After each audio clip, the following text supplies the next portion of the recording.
Hello, and welcome to Sobercast, where we provide AA speaker meetings and workshops in podcast format. We're an ad-free podcast, and if you enjoy listening, please help us be self-supporting by visiting Sobercast.com, look for the donate link, and drop $1 or $2 into our virtual basket. We hope you enjoy the podcast. Have a great day. Hey, I'm an alcoholic. My name is Tim. And I'm here this morning because I want to be sober more than I want to be drunk. And the second reason I'm here is because I've been invited to this wonderful conference. My home group is Eldersburg Into Action. It meets on Monday night at 8 o'clock. My sobriety date's September 16th, 1989. Okay.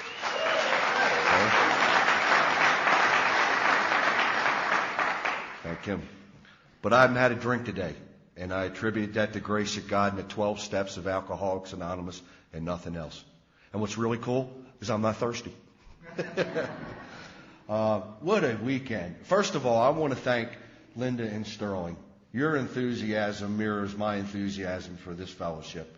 And I thank you so much. I forgot your name. John and Cindy.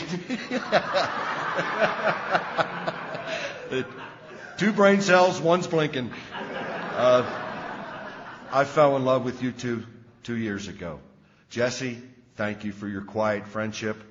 I've got to be honest with you. Yesterday morning on the golf course, I started to think maybe the theme of this conference was don't drink, pray, and beat Jesse in golf.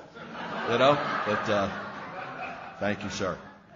And last, my host, Greg, he has done a wonderful job. I mean, picking me up at the airport and taking me to the meeting Thursday night, and just terrific. I tell you what, but I'll marry you if you'll take me. You know, it's like, come on Monday morning, I'm waiting on you. Get that Baltimorean and cross the Mississippi. Thank the committee. You know, I'm quite a few miles from home, but I'm home.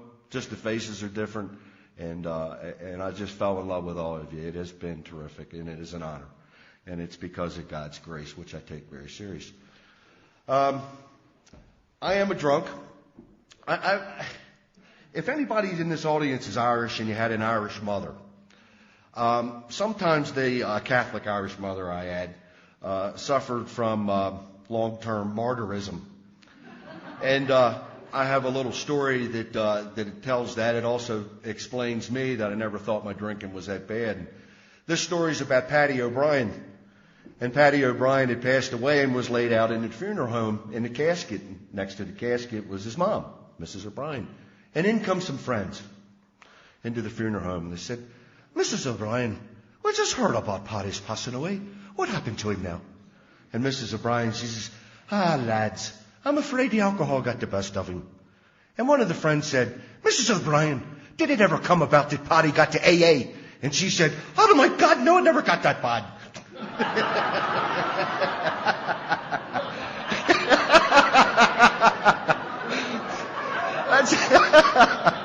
That's me. I never thought it got that bad.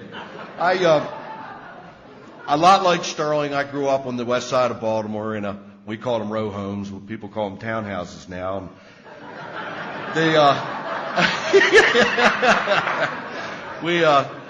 I'm the youngest of 4 children, and my last name's I'm not anonymous in AA, and my dad was German, and my mother's name was Cecilia O'Shea, and I had like you talked about, Linda, I had a good childhood. I believe I came from good stock. I really do. They're not the cause of my alcoholism whatsoever. However, in the row homes in Baltimore, most of the social life took place in the kitchens. You know, the singing, the drinking, the fighting, the crying, and that's what I grew up with. I loved adults when they drank. They rubbed your head, they gave you money to go to the movies, and you know, they were more affectionate, and I love that. I'm very grateful to my parents. Neither one are with us anymore, and I miss them terribly. But when I took my first drink, and a lot like you, a little before the age of 13, it was let go and let Tim. I loved booze. I really did. I loved drinking. I loved you when you drank, and I know you loved me when I drank. I know it. And it was a love affair. I drank for about 23 years. I'm a barroom drunk. And a good 13, 14 of those years, it was working. If it was still working, I wouldn't be standing here. I don't know when it turned bad. I used to try to figure that out when I walked into Alcoholics Anonymous. But for a long time, the alcohol seduced me, and it was my higher power. And that higher power had a face that looked just like Tim. And I was even prior to alcohol. I guess I was probably addicted to excitement before I even took the drink. You know, I was like the kid in the neighborhood. I was the first one up, the last one in. Tremendous amount of fantasizing and role playing. I mean, I was Brooks Robinson, number 5 with the Baltimore Orioles. I was Johnny Unitas, number 19 with the Baltimore Colts. I was Davy Crockett, had a coonskin hat, and and all the things that normal kids do. But a lot of you know that are my age and older, there were a lot of Westerns on television. And that was a big deal on Saturday night or Friday night, watch Gunsmoke or Hop Along or Paladin. And I used to grab a shot glass from my parents' cabinet and put iced tea in it. And even my feet aren't even hitting the floor over the sofa. And I'm dropping shots. Because I know one day I'm going to burst through the bar room, slam down, give everybody a drink. And I'm 7. It was bound to happen. So I'm drinking, and I'm also 12 years of Catholic school, boys 4-year high school, and I'm starting to drink on weekends, Friday night at CYO dances, and Saturday nights at Seton and Archbishop Keogh and Mount St. Joe, and a lot of times I wouldn't get into the dances because the nuns or the brothers would smell my breath, and that's okay. Because I love nothing better than going down in the parking lot, standing with like 4 or 5 guys, passing around, a bottle of Mr. Boston Slow Gin, a wonderful wine that we drank, Boone's Farm, Strawberry Hill. I love that. I have a brother that's a member of this fellowship, and he's 7 years older than me, and I'm about 16, and he was in the National Guard, and I'd steal his uniform because it had bear real big here, and I'd darken up the blonde hair of my mustache with my mother's mascara and go down to the liquor store on Wilkins Avenue. Go, hi, can I have 6 packs to go? And I had ID because I stole them all from his wallet. And you remember the old paper driver's license? All you needed was a Royal typewriter and an eraser. See, that was the excitement. I loved that. I really did. I had a lot of fun. It was just incredible. And after I got out of high school, and that's 1971, because I had to wear the coat and tie, and I hippied out. I mean, I had a big old afro bush, the beard, and the peace symbol on the jeans, and all that crap. And I did go to college. I went to a community college, and the only reason I went is because I hadn't been in school with girls since the 8th grade. And the first semester, I took the typical 101 courses. Let me tell you this about myself. See, I'm great at the sprint. I can't run the distance. I'm a great starter. I never finished anything. The only thing I've ever done full tilt, full measure, is to drink alcohol. Everything else I did just enough to get by. That's why in sobriety, I hope I never say, when somebody says, Tim, how you doing? I will not say I'm hanging in there. I'm not hanging in there anymore. I spent a lifetime hanging in there. But anyway, I'm in college, and by the second semester, I wanted to lighten up my academic load. So I took these 1-credit courses, and this is the truth. It was archery and fencing and bowling and karate. And no term papers, no homework. And somebody asked my dad one time, they said, what's Tim taking up in school? He said, space. So it was fun. I had an 8-track player mounted on the deck of my 66 Impala, and, Led Zeppelin and Crosby, Stills, Nash and Young. And it was great, and I loved the Drifters. I had 2 older sisters. Graduated in 57, 59, so I fell in love with the Everly Brothers and the Drifters and B.B. King, and it was just fun. It was just fun. I love the excitement. You know, the book says, I love the effect produced by alcohol. We think the alcoholic an extreme example of self-will run riot. That's me. That's me. When I was 20 years old, I got thrown out of college. We have a resort in Maryland called Ocean City, Maryland, and obviously it's on the ocean. It's very similar to Virginia Beach or Myrtle Beach or even Wildwood, New Jersey. And I decided at 20 years old, you know, I need to have fun now, and I'll start working when I'm later, you know, when I get older. You know, I'm going to retire now, and I'll work, you know, when I'm get real old. And I did, and that was my plan. You know, that's me telling Tim what to do. And I lived in Ocean City for 2 years, and I had a blast. You know, so they tell me. And I was a bartender, and I doubt any of you, or maybe just one's ever been there, but I worked at a place called the Dungeon Nightclub on 4th Street in the Boardwalk. Actually, it was 2 bars in one. And the Sazerac pub upstairs and the nightclub downstairs. And I was a bartender. And I worked 6 days a week. And it was a wonderful 2 summers. Has anybody in here ever got drunk and had an idea? Well, this story takes place, and this describes my early drinking. It's about the 3rd week of July, and Ocean City is a family resort, and it's packed with tourists. You know, week long, 2 weeks, and it happened to be a Thursday, and I'm sitting out front, and Thursday was my day off, and I'm sitting out front on the boardwalk, and I've been drinking since early morning, and it's early in the afternoon, and I'm with a buddy of mine. Excuse me, and I went behind the Shoreham Hotel to use the men's room. And I happened to see one of those big green dumpsters with the side doors? And I happened to look in there, and I found about a 4-foot dead sand shark. Now, this is 1974. And I got an idea. So I ran into the hotel, and I stole a towel, and I wrapped the shark up in a towel. I went out to the boardwalk, and I said to my buddy Harry, I said, come on down to the water with me. We'll show you something. So what are you doing? I said, trust me. So I wade out into the ocean, about here. I let the towel go, and I take the shark, just so his dorsal fin breaks the water, and I start screaming shark. Now, this is before that Spielberg movie, right? And people were obviously nervous. And I start wrestling the shark like Johnny Weissmuir in a Tarzan movie. Right? I got this shark, and I'm beating him and pounding him, and I roll him all the way into the surf. Now, my buddy Harry, you know how a lot of times when you drink all day, you lose bladder control? Harry pooped himself, laughing.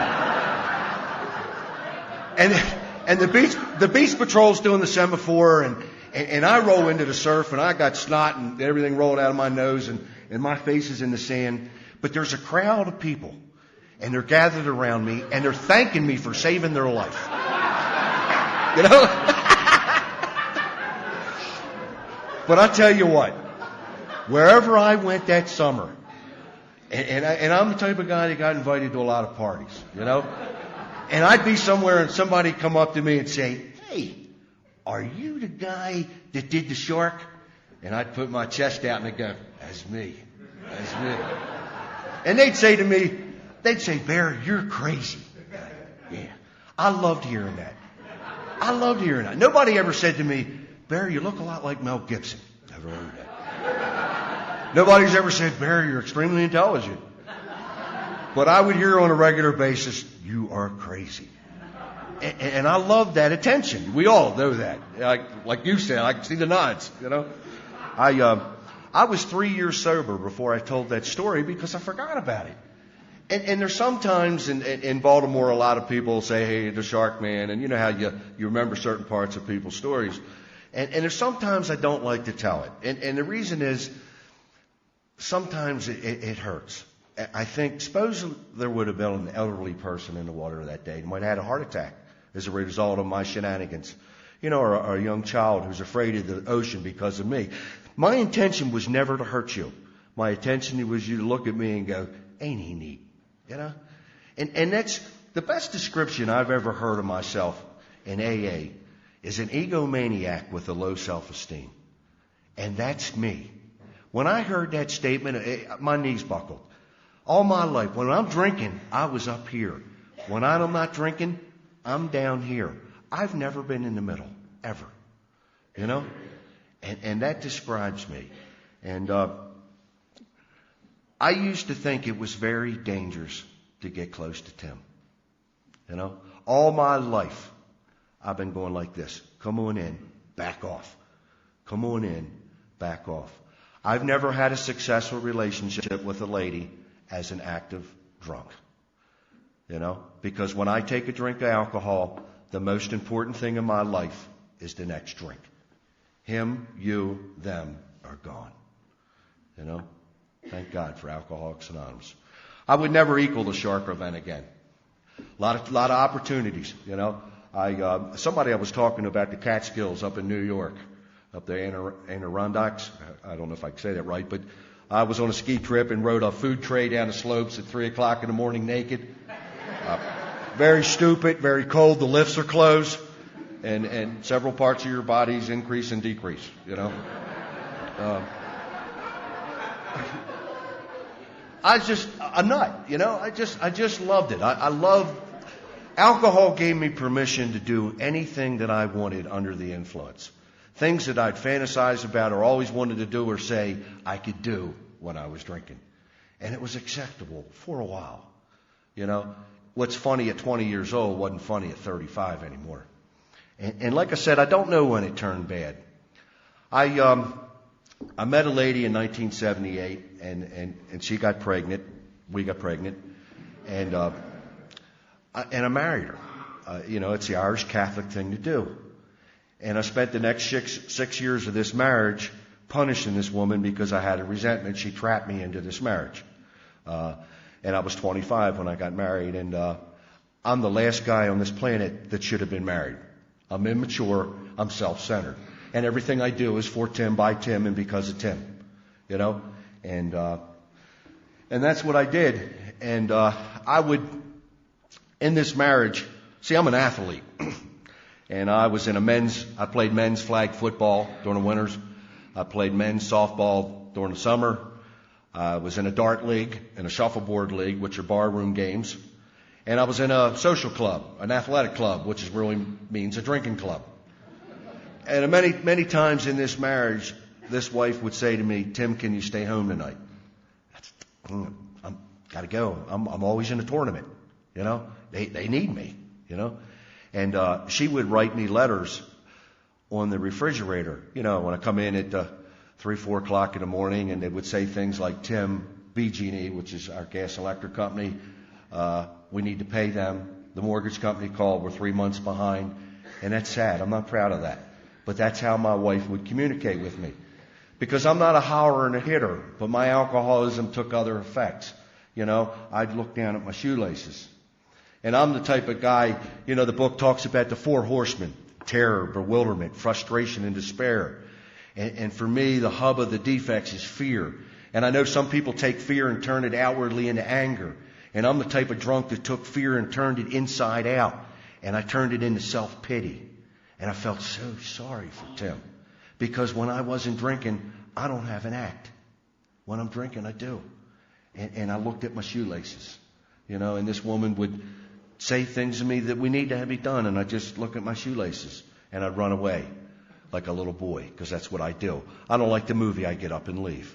I run away. I can't do the distance. Can't do the distance. In this marriage, we have 2 children. And I have a daughter named Trina and a son named Ryan. And now it's 1984. My son's 2 and my daughter's 6. And my son Ryan had been very sick for a year and a half of his 2 years. And eventually he had to have his tonsils taken out and had noise, and they would put tubes in his ears. And a couple times he was administered last rites. He was that sick with sinus infection and ear infections. And but we're living in Towson, which is north of Baltimore, in my mother-in-law's house. And I'm in this club I told you about. And we were having a bull and oyster roast. And they're very popular in Maryland. And usually they're on Sundays, and they go from like 1 o'clock to 6 o'clock in the afternoon. And there's, you know, it's open. It's not open bar. It's free draft beer. And they have whiskey wheels and plant wheels and big 6 wheels and a band and, you know, all the accoutrements. But I told my wife, I said, look, you need to go to this bull and oyster roast with me. You know, you need to lighten up and have a little fun. So my mother-in-law agreed to watch our children, and I got there at 10 o'clock in the morning to help set up and certainly not to drink coffee, to get that little edge going, And my wife came later at 1 o'clock when the roast started.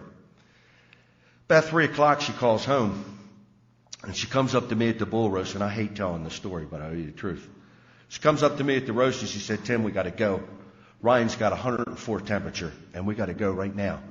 And I said, with all the sincerity I could muster, I'm right behind you. I'm right behind you. I got to Lutherville that night at about 3 o'clock in the morning. And I staggered up the front walk, and my mother-in-law met me at the door. She wouldn't even look at me, looking down at her slippers. And she said, my daughter and your children are down at Greater Baltimore Medical Center. And I find my way down to this hospital, and I find the emergency room, and I find the cubicle they're in, and I flip open the curtain, and in there's the doctor and my wife and my 2 children. And this doctor takes a look at me. First of all, he can smell me. He knows how I look. And he sticks his finger right in my chest. And he says, I want you out of this GD hospital right now. And he screamed. He says, I'm calling security. Now, I remember that like it happened this morning. I remember going out into the hallway, and they had the white painted cinder block walls, and my face was up against the cinder blocks, and the tears are rolling down my cheeks. And I'm thinking, man, how did I get like this? I wasn't brought up like this. What happened to all the good times? Man, the Baltimore Colt Corral bus trips to New York, and the Ocean City trips, and the ski trips, and, on and on and on. Where did everybody go? What happened? And that was 1984, and for the next 5 years, it would get worse. And now I'm the type of guy, Mr. Bubbles, Mr. Clown, Mr. Entertainer, ain't so funny anymore. And he's sitting at the bar, and he's got his arms up on the bar, and he's saying things like, the heck with the Jews, and the heck with the blacks, and the heck with the Koreans. And that's not the 4-letter word I'm using. I got profanity on my heart. I got profanity on my lips. And I got tired of hearing Tim talk to Tim. I no longer wanted to hear what I had to say. Once in a blue moon, I might have one of those comeback days, but it wasn't fun anymore. Excuse me. Incredible, like Sterling talked about, I meet another lady. Because after this incident with the bull roast, a month later, my wife asked me to leave. She said, Tim, I love you. I always will, but you don't know when to stop. And I'm here to report that I've been divorced, separated for 20 years. And my former wife, I do not say ex, because ex means nothing. My former wife and I are like this. We are best friends. And I will tell you more about that. That's the grace of God. But anyway, I meet this lady, Italian girl, Mary Mazzetti from South Jersey. I move into her house. And I hear the same things that I heard from my wife. Imagine that. Tim, I love you, but you don't know when to stop. And when you talked about my alcoholism, talk to the hand. I'm out of here. I run away. And you know the drill. And I'll get out of this drinking part. But, I'd go out on Friday night, and I'd come back on Sunday, and I'd sit in front of this woman, and I'd go, it's my fault. It's my fault. And this is Sunday, right? So for a couple of days, I'd be a good boy. By Tuesday, it's your fault. That's what I did. I gave double time at work. I was the best father, the best neighbor. I cut everybody's lawn, and I'm a good boy. Key emphasis on boy, But you know what I'm thinking. Because the only thing I thought for 23 years was I'm either drinking, I'm either coming off of a drunk, or I'm thinking about my next drink. That's all I did for 23 years. Just shucking and jiving, just getting by. The book talks a lot about ego. A lot about it. And it's me. I had this fantasy. When I walked into the bar room, let's say that's the door, I'd hear Clint Eastwood music. Like, and I'm sure everybody in the bar looked and went, hey, he's here. And when I left the bar room, they were all at the windows going, who was that masked man? That's what alcohol did to me. It's all BS, but that's what it did to this mind, And So anyway, this lady that I'm with gives me the heat. It wasn't the light. Like you, I didn't get here on a winning streak. And she starts to go to Al-Anon. And she'd be going for a couple months. And next thing you know, I pull open the sock and underwear drawer, and there's Al-Anon pamphlets. You know? And I go to the commode. On top of the commode, there's Al-Anon pamphlets. And I swear I saw this one pamphlet that said, if he dies, he dies. Like, holy shit. Jesus. These Italians from Jersey are rough. You know? I was like, you shoot him, I'd shoot him. So I walked into Alcoholics Anonymous in August of 1988. And I walked in that door just like I did the Luke Tavern. Terminally hip and extremely cool. What's up? You know? And like you, I didn't want to be here. My God, they're going to shave my head. I'm going to chant the rest of my life. You know, you've heard both speakers talk about that. And I'd sit in the meeting of Alcoholics Anonymous, and they're 60 minutes long. For 59 minutes, I thought about me. You know? And if I'd have had a theme song, you know what it'd have been? I'm always on my mind. And I'd sit in a meeting of Alcoholics Anonymous. You know how a lot of the meetings had the window shades with the steps and the traditions on them. And I'd look up at the 12 steps of Alcoholics Anonymous, and I'd go, like, they cute. But see, I don't need the 12 steps of AA. I need a lawyer, a loan, and a hair weave. I don't need the 12 steps of Alcoholics Anonymous. You know? And we've all heard the drill, and it's, you know, and I'd sit in these meetings and I'd do AA math, you know, count light fixtures and outlets, and, you know, and I'd be thinking, Jesus, what am I going to do on St. Patrick's Day? What am I going to do on Groundhog's Day? What about Yom Kippur, whatever the hell that is? You know, I'm always on my mind. But something happened in those 13 months. You know what happened. I was attracted. All my life, I've never been an autograph seeker. You know, whether it be politicians or rock stars or sports athletes or whatever. I guess I've been more impressed with myself than anybody else. But for the first time in my life, I fell in love with the men and women in Alcoholics Anonymous. And I would eventually meet champions. Champions. You know, I thought maybe one day I will have the God of your understanding will be the God of my understanding. And I admired you and respected you with everything I had. I listened to you talk at these podiums and sit out there in the bleachers and talk about giving a day's pay for a day's work and making amends to wives and parents, you know, and making restitution, whether it be financial or whatever, to people. And I said, I've never met more courageous people in my life. People that come out of dumpsters and turn around and end up owning their own businesses. All as a result of the grace of God in Alcoholics Anonymous. You know, God, I met champions. And I got sober in Baltimore, and they hurt my feelings too. You know? I eventually did what we all do. I asked for help the first time. My last drunk, I was coming back from Richmond, Virginia from a sales meeting, and I stopped at a bar, and I remember exactly what I had. I had 2 vodka tonics and 2 Michelobs. You know, about as satisfying as an after-dinner mint. You know? And I had to walk out of the bar because the tears were rolling down my face. You know? I was like, damn you, AA. You know, I hear all this stuff in my head. Let go, let God, easy does it. Thanks for sharing. You know. A couple days later, I went and found a guy that I used to drink with. And I found him at a noon lunch meeting. And I asked him to be my sponsor. And he said he'd be honored. And he took me over to his house that afternoon, and he started me on the first step of Alcoholics Anonymous. He walked me through all 12 steps, the first 164 pages. Everything he gave me was out of the big book of Alcoholics Anonymous. He did not give me any opinions. There's some salesmen in AA. Be careful.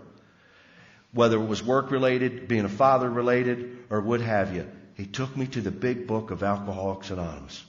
And I am grateful. I have a sponsor, Bill Brooks. I sponsor some men. I'm right in the middle. Good place for Tim to be. I got so excited about AA that if you'd have told me to stack grease BBs in that corner, I'd have tried. And I mean that sincerely. You know, I knew that it was more than just not drinking one day at a time. I knew that I had to change. You know, I knew that this wiring that talks about the restoration in the second step. You know, if I were to buy an old house, I got to tear out the plumbing and the wiring. And that's how it was explained to me. I had to change the way I thought. You know, like I said, everything I did was with me, by me, because of me. And I got excited about AA, and I still am. And I got more to lose. You know, and I got right in with very similar people that are at this convention. After my 1 year sobriety, I sponsored a prison meeting for 3 years on Saturday night. And there was a lot of Saturday nights I didn't want to show up, and I'd be at McDonald's down in Jessup, and my speakers wouldn't show up, and I'd be sitting there going, damn, everybody else is out bowling or doing step aerobics, and I'm at an AA meeting going to prison. But you know, every time that I said that and I went into that meeting, something would happen, as we know, as the grace of God. A prisoner that wouldn't talk, that was sitting in the back, you know, with a guy with the tattoos and the arms that looked like tree trunks. And he'd come up to me after the meeting and he'd say, Tim, can I talk to you? Yeah, man. He says, I think I'm in here because of drugs and alcohol. And I'm going, yes. You know, these are the people that you introduced me to. You know, that's Alcoholics Anonymous. That's why I'm sober. You know, I love, I was telling Greg, I love prison commitments. It's just, I love everything. I've made coffee. I've been GSR. I've done it all like you have. But I love being an institution rep. It's just something very special for me. You know, this has been a place for me where dreams have come true. And I mean that. If you're new here today and this weekend, I'm telling you the absolutely truth. My wildest dreams. Like, what am I doing in Montana?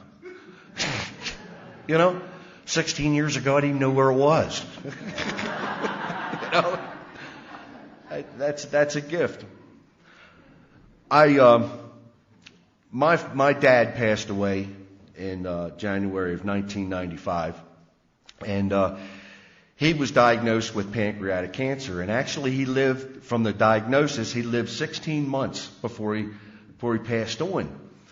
And naturally, my brother and myself and my two sisters, everybody picked up the pace and started visiting more regularly in the home we grew up in. And but Tuesday night was guys' night out. And my dad had been to several of my AA anniversaries, and I'm about a little over 5 years sober, and he'd been to my brother's anniversaries, and he didn't know about AA, you know. He just thought my brother and I were like in charge of it, you know. He knew that Mike drank too much and I didn't know when to stop. That's all he knew about Alcoholics Anonymous, and that's all he had to know, you know. But he knew he saw us a lot more.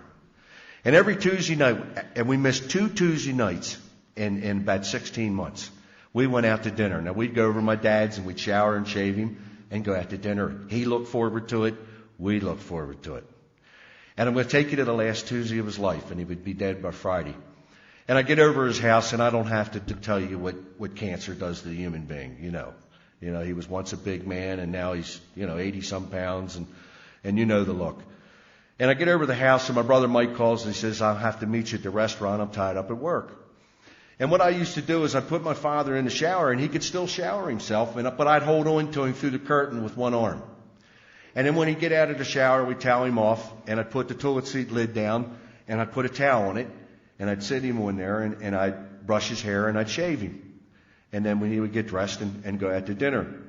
Well, this particular Tuesday night, I just finished shaving him, and I just finished brushing his hair, and because of his disease, he had a bowel movement. And he lost bladder control. And he looked up to me, and the tears are rolling down his face, and he said, Smoke, he used to call me Smoke. He says, I never meant for you to see me like this. And I grabbed him by the face. I says, you're my pop. You're my pop. I love you. You talked about it. And I got him dressed, and he was downstairs sitting in the chair waiting to go to dinner. And I went into another room in this bedroom, in this row house, and I got down on my knees, and the tears were rolling. And they were rolling not because I was disgusted. Not at all. They were rolling because I was grateful. I got this heart inside of me like you do. It's always been there. But for the first time, I recognize it's filled with a lot of love.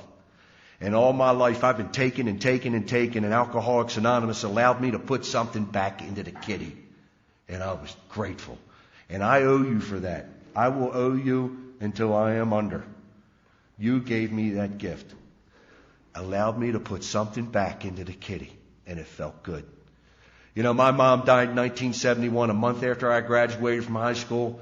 And we did the typical Irish wake. I can't remember 5 minutes of it. You know, I was drunk as a sailor. But I didn't miss an opportunity with my dad. A guy in my home group, Wayne C., did the eulogy. All the pallbearers were guys that I sponsor. AA came in droves. We did the typical Catholic thing, the 2 nights viewing, and, you know, we stretch it out. Because we're martyrs. But, yeah. AA was there in droves, you know. I am so grateful to be a member of this fellowship, you know. A couple months after that, I'm in my home group, and I assume you people do it out here. I'm sure you do. It was our group anniversary, and we have what we call eat meetings, you know, right? And we usually have guest speakers, and I mean, there's lasagna and Swedish meatballs and cakes and pies and shrimp and the whole deal. And we had a rehab by our home group, and guys from our group and gals would go over and pick up new drunks and bring them to our meeting. Well, this guy in my home group, Duke, happened to pick up this new drunk, and his name's Vince Cardinelli, about 6'4" Italian boy, never been to an AA meeting, and he comes to our group anniversary. Now, I mean, he gets to our meeting, he's got 3 plates balanced with food, and he's like, God, I love AA. You know, he's thinking every meeting's an eat meeting. You know. So the following week, he comes to the meeting, and he asked me to be a sponsor. And I said it'd be an honor. And this is in October, and by December he's drunk again, you know. And by the end of December he got out of a detox, a 5-day detox out of Baltimore, and they gave him papers saying he's a chronic alcoholic. And in January he got serious about sobriety. And this guy was on fire. I don't know if God threw me a bone or whatever. I used to have to call my sponsor because, you know, everybody walks through the 12 steps the way they're supposed to, maybe sometimes not the way they're supposed to, but this guy grabbed it like only the dying would. I mean, he's calling me every night. He's quoting Big Book, you know, and I'm going through the book. Okay, yeah, Bill's story, yeah, I know where you're at, you know, and yeah, a vision for you, good chapter, yeah, really, you know. And this guy, I mean, you know, we're going through the steps. He's making amends, and he's making financial amends, and he's on fire, you know. And he's about 10 months sober, and he meets his high school sweetheart. And after his 1-year anniversary, he waited in January. He married this girl, the love of his life. And this is January. He's got 1 year sobriety, you know. In March, he got married. In April, he was diagnosed with Lou Gehrig's disease, ALS, amyotrophic lateral sclerosis. And by September, he'd be dead. And I tell this story because, see, you never know, I never know who the teacher is or who the student is. And if you know anything about Lou Gehrig's disease, eventually you'll lose the ability to speak. And just before that happened, and Vince was a Vietnam veteran, and he was being a big guy, like I told you, and when the hospice was coming in twice a week, they couldn't put him in the shower. I don't know what this affinity with showers I have, but I would help put him in the shower. I'd get in gym shorts, and because he's a big man, and the hospice couldn't lift him, and we'd laugh, you know. But just before he lost the ability of speech, you know what he told me one night? He said, Tim, I'm an alcoholic. I believe I was born an alcoholic, you know. And as far as Lou Gehrig's disease, it's the way the cards go. But Tim, if it wasn't for Alcoholics Anonymous, I'd be dying all by myself in a VA hospital in Baltimore. You know, I did one of these. These are the people that God's put in my life. And the man died with dignity and respect. And he died a sober member of Alcoholics Anonymous with more courage than I'll ever muster. You know, Stu B. back in Baltimore says, God gives the heavy crosses to the heavy horses. You know, I know I don't talk a lot about the steps. They're the reason I'm here. I love all the steps. They are the guardrails of my life. Third step, of course, for some reason being my favorite, only for the fact that I love our third step prayer. I've never seen it before Alcoholics Anonymous. I know the Lord's Prayer. I've seen that. I know the prayer of St. Francis, which is our 11-step prayer. And I love the 7-step prayer. And I can say with all honesty, maybe not always in the morning, but in the course of the day, I say that third step prayer. And when I say those words, God, I offer myself to thee, something happens to this drunk. These fists unclench and something comes in. And I love that third line. Relieve me of the bondage of self. Because there's two things that separate me from the grace of God. One, obviously, is alcohol. The second's ego.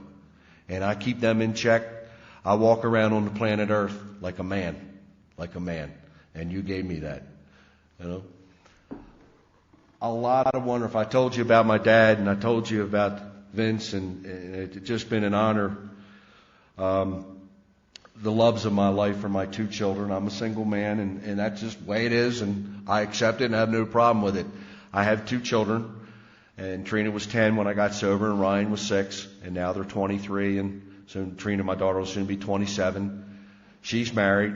I have a 4-year-old granddaughter named Tristan, and she looks like she just got off the boat from Ireland, because both my kids are handsome. They look like their mom. They got dark eyes and dark hair. And I have my granddaughter quite often on weekends just for myself. And I'm Pop Bear, you know. And I love her, and she's a good child, but when I pick her up on Friday night and I take her home on Sunday, I have to say to her, Tristan, you know, because all weekends, pop, needs a little quiet time. You know? And you talked about your daughter getting married, and I've got to tell you, my daughter went through a couple of squirrels before the man she married. You know, and the program does work. So does the Serenity Prayer. I'm like, oh, God. But she met a man, and she married him. If you notice tonight, you probably didn't notice, but I'm wearing an army ring. My son Ryan is in Iraq. He's in Mosul or whatever you call it.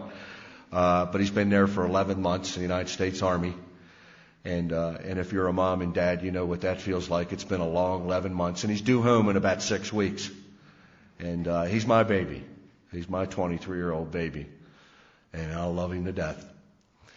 Well, he came home in early May for R&R, and he said to me via email, he said, Dad, I want my first night to be with you.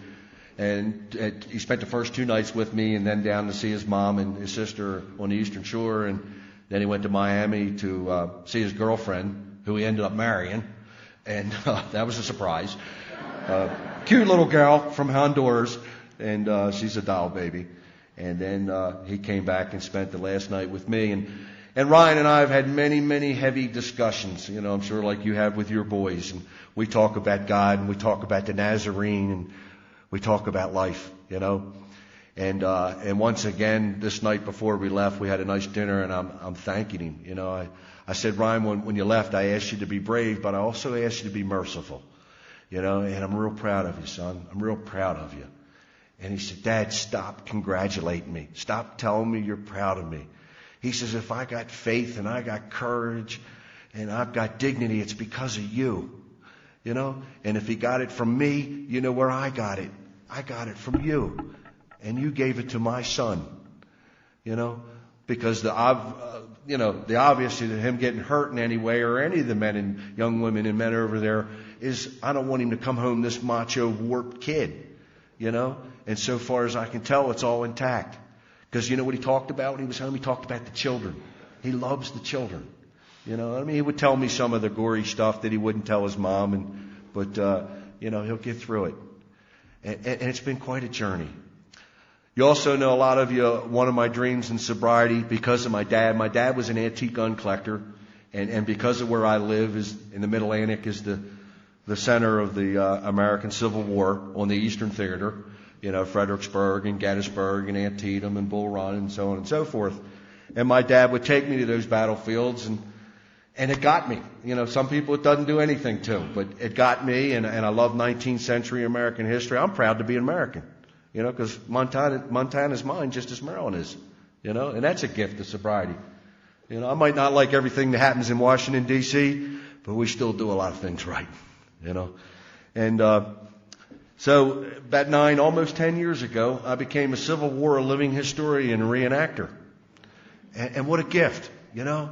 I get to talk to the public about, and I do Union Army, Army of the Potomac, and I get to talk to the public about what it was like and what we ate and hardtack and how to load a 1861 Springfield, and sometimes I get to shoot rebs and, you know, and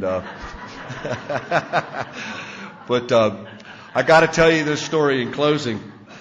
I had a chance. A lot of guys in my unit. My colonel trained the black soldiers in the movie Glory. If you've ever seen it, see it. It is an excellent movie of the 54th Massachusetts. And, of course, great actors in it, Denzel and Morgan Freeman. And a lot of the guys in my units were in the movie Gettysburg. Well, I got to do some shooting in the movies Guys in General, which I'm not real crazy about the movie, but I'm on the first weekend of the shoots down in Stanton, Virginia, which is down in the base of the Shenandoah Valley. And your mountains are beautiful, and this is breathtaking. But I got to tell you, the Shenandoah Valley is also pretty. A little shorter, but it's pretty. And I go to this first weekend of this movie, Guys and Generals. And I get there Friday night, and they feed you at 5 in the morning because they want you out in the field at first daylight. And I walk out into this field, and we're doing the first Battle of Bull Run, right? And on the field is all the accoutrements of a battle. You know, fake dead horses and fake dead soldiers and carriages and wheels and pieces of equipment. And I'm like, damn, this is Hollywood, you know? And being early war, and I'm a Yankee, most of my scenario all day is either getting killed or running away, you know? So I never made it. You'll never see me in a movie because I'm either dead or running away. But we're doing the first day shoot, and we have lunch, and I'm sitting there at the table, and the assistant director comes up to me and 5 other Union soldiers, and he said, I want you to do some hand-to-hand combat with stunt actors. Well, self will run riot. Next thing, Mel Gibson, Kevin Costner, here I come. Jesus. In a flash. So after lunch, they give us rubber bayonets to put on our Springfields, right? And all 6 of these stunt actors are dressed as Confederates, and they walk you through the scenario. You know, it's like a jab, and he knocks my gun away, and I go down, and he stabs me. And they walk you through this, 4 or 5 times. So finally they go, action. So, I'm boom, boom, boom, boom, and I'm down on the ground, and all of a sudden I hear the director go, cut! And I'm laying on the ground thinking, now, who's the jerk that screwed this up? The director comes over, he puts his arm around my shoulder, he says, without you reenactors, a fine bunch of men. And you do it for free. And it's incredible, your dedication to this hobby. But son, meaning me, you can't be smiling during a death scene.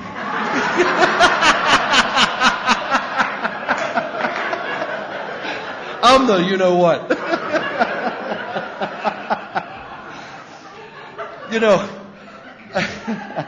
I walked off that field that night, and I was dead tired, and it's 9 o'clock, and the sun's setting in the west, over the Shenandoah Valley, and had that blue uniform all day, and I smell like a wet dog in a forest fire.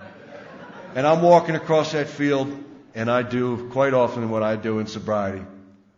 Thank you. Thank you, God. This is a place where dreams have come true. Has it all been biscuits and gravy? No. I lost a job of 18 years at my 10-year sobriety mark. Got very angry, Where are we going with this, man? I got 10 years. Huh?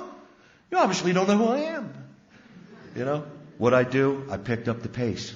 Like you talked about, Lynn. I started talking more. I got double-digit sobriety. I'm not supposed to have any problems. BS. I started talking to these champions I talked about and saying, I'm scared. I'm scared. I was under spiritual attack. And that's what I believe.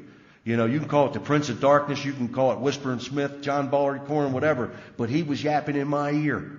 And he was saying, maybe you're not going to take a drink, drunk, but I'm going to get you other ways. And he was telling me, you're a loser. You got nothing. Right? And I had to pick up the pace, like Linda talked about. Because I don't want to drink. I don't want anybody sticking their finger in my chest anymore and yelling, get the GDA out of this place. And it hasn't happened. I'm going to close with this. my sponsor gave me my first prayer in Alcoholics Anonymous. And probably like you, I did know the Lord's Prayer, and I'm holding the card with the Serenity Prayer, trying to memorize along with you, so I'll know it, you know. But his first prayer that he gave me was a breathing exercise. And when I inhaled, I said, God. And when I exhaled, I said, Tim. God in, Tim out. That prayer still works today. Thank you all. I love you very much.